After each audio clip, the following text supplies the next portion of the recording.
بله بری چند روزان از چوبم سردان یاشار آبی یاشار کایا پرتوکا خواه بیروارین خواه دیاری مکرو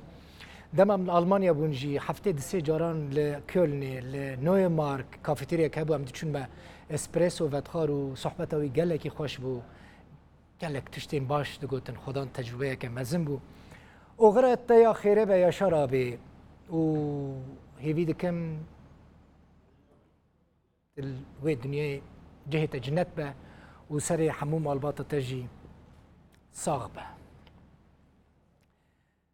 دچم قامش لی پشتی 27 سالان جه وفات هنرمند ناسکری یه روجاوای کردستان محمد شیخو تومارگاه فلک یا باوی فلک محمد شیخو هات وکر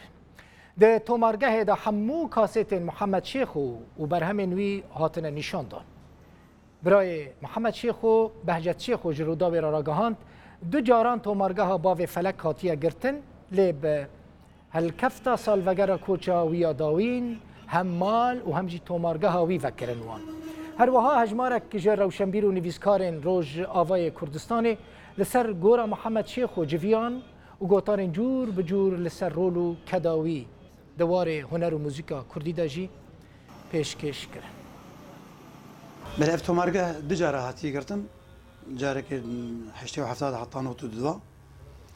و جاره دومین چند سالی که از نلور بوم لأوروپا جیام هاتو گرتن من جی او بریاردا گزبیم لور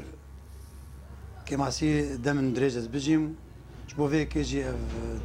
هالكفتنا فيرو جي 27 ساليا كوتش محمد شو من خست جي قال لي مر بدون خويا كرن افتو مرقا جاردي وفبه هروها مال جيولو مال جي منو كر مفكر شو سردانا هفال ودوستي ما وكو بري دات ناس كرنا فندك دوستو هفالا بودواري هنري دو چانديده جاردي اجلوي مالي بجيم